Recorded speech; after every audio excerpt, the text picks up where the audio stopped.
வணக்கம் ஃப்ரெண்ட்ஸ். இன்றைக்கி நாம் இந்த வீடியோவில் என்ன பார்க்க போகிறோம்னா சுவையான சேமியா கொழுக்கட்டை எப்படி செய்யலாம் அப்படிங்கிற பற்றி தான் பார்க்க போகிறோம். இந்த சேமியா கொழுக்கட்டை ரெசிபி செய்கிறதுக்கு ரொம்ப ஈஸியான ஒரு ரெசிபி. அது மாதிரி இது செய்கிறதுக்கான டைமும் கம்மி, தேவையான பொருட்களும் கம்மி. ஆல்ரெடி இப்போ பசங்கள்லாம் எக்ஸாம்லாம் முடிஞ்சு ஸ்கூல் லீவுக்காக வீட்டில் இருப்பாங்க. பசங்க வீட்டில் இருந்தாங்க அப்படின்னாலே கேட்கவே தேவையில்லை. ஏதாவது ஸ்நாக்ஸ் செஞ்சுதாங்கன்னு கேட்டுகிட்டே இருப்பாங்க.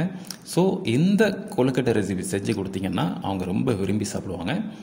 இதை எப்படி சுவையாக பண்ணலாம் அப்படிங்கிறத ஸ்டெப் பை ஸ்டெப்பாக பார்க்கலாம். வாங்க வீடியோக்குள்ளே போவோம்.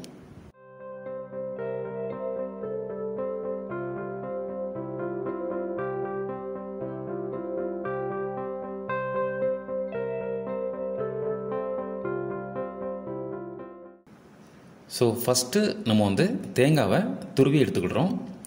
துருவின தேங்காய் உங்களுக்கு விருப்பப்பட்டால் நெய்யில் வறுத்து எடுத்துக்கலாம். அது கொஞ்சம் மணமாகவும் இருக்கும், சுவையாகவும் இருக்கும். இல்லை நெய் எங்களுக்கு பிடிக்காது அப்படின்னா நீங்கள் நார்மலாக தேங்காவை துருவி வச்சுக்கிட்டாலே போதும். நாங்கள் இப்போ பண்ண போகிறது நார்மலாக துருவி வச்சு தான் பண்ண போகிறோம். ஓகே, இப்போ சேமியா ஒரு பாக்கெட் எடுத்துருக்குறோம். இதை ஒரு அகல பாத்திரத்தில் வச்சு இது முங்குற அளவுக்கு தண்ணி பிடிச்சி ஒரு 3 to 5 minutes கொஞ்சம் ஊற வைக்கணும். சேமியா நல்லா முங்கியிருக்க மாதிரி பார்த்துக்கிடுங்க. முங்கியிருக்கிற மாதிரி தண்ணி அந்த லெவலுக்கு வச்சு ஒரு 5 minutes ஊற வச்சா போதுங்க.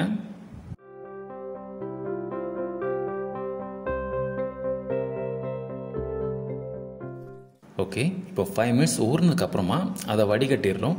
இந்த வடிகட்டின தண்ணியை நீங்கள் தூர வச்ச வேண்டாம். இதை பாயில் பண்ணுறதுக்கு நம்ம இட்லி கொப்பரையில் ஊற்றி அதையே நம்ம யூஸ் பண்ணிக்கலாம். இப்போ வடிகட்டினதுக்கப்புறமா இது தண்ணியே இல்லாமல் இருக்குது பார்த்தீங்களா? இது கூட ஃபஸ்ட்டு நம்ம துருவி வச்சுருந்த தேங்காவை மிக்ஸ் பண்ணிக்கிடுறோம். தேங்காய் நல்லா ஈவனாக மிக்ஸ் ஆகிற அளவுக்கு நல்லா கிளறி விட்டுடுங்க. இந்த சர்க்கரை சேர்ந்ததுக்கப்புறம் கலர் கொஞ்சம் கஷ்டமாக இருக்கும். அதெல்லாம் ஃபஸ்ட்டே நம்ம நல்லா இதை கிளறிக்கலாம். இது கூட நாங்கள் கொஞ்சம் ஏலக்காய் தூள் சேர்த்துருக்கோம். அடுத்து கண்டிப்பாக இனிப்பு சேர்த்தே ஆகணும். பசங்க இனிப்புலாம் சாப்பிட மாட்டாங்க. ஜீனி சேர்த்துக்கிடுறோம். ஜீனி ரொம்ப அதிகமாக போட்டிங்க அப்படின்னா ஊட்டுற மாதிரி இருக்கும். மீடியமாக லெவல் போட்டுடுங்க. ஓகே, இப்போ எல்லாத்தையும் போட்டதுக்கப்புறமா நல்லா கிளறி எல்லாமே ஈவனாக மிக்ஸ் ஆகிற அளவுக்கு நல்லா கிளறிடலாம். இப்போது இதை பிடி கொழுக்கட்டை மாதிரி பிடிச்சி கொப்பரையில் வச்சு வேக வச்சு எடுத்தோம்னா நமக்கு சேமியா கொழுக்கட்டை ரெடி ஆயிரும்.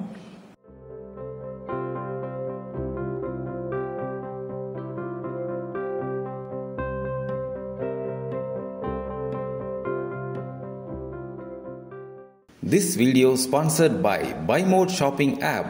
BuyMode e-shopping application is one of the online shopping app now available on Play Store and App Store. BuyMode e-shopping.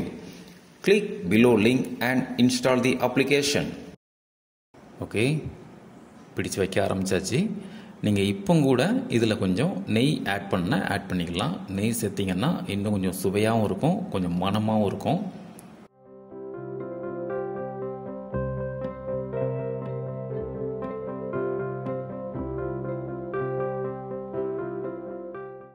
நம்ம பிடிச்சி வச்சதுக்கப்புறம் இது வேக வைக்கிறதுக்கு 10லேருந்து 15 நிமிஷம் வேக வச்சிங்கன்னா போதும். நல்லா வெந்துடும். அதுக்கப்புறம் நமக்கு சேமியா கொழுக்கட்டை ரெடி ஆயிரும்.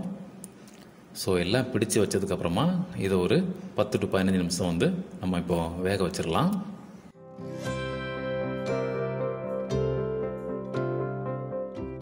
ஓகே, 15 நிமிஷம் வெந்துருச்சு. இப்போ பார்த்தீங்கன்னா நமக்கு சுவையான சேமியா கொழுக்கட்டை ரெடியாக இருக்குது. தேங்க்ஸ் ஃபார் வாட்சிங்.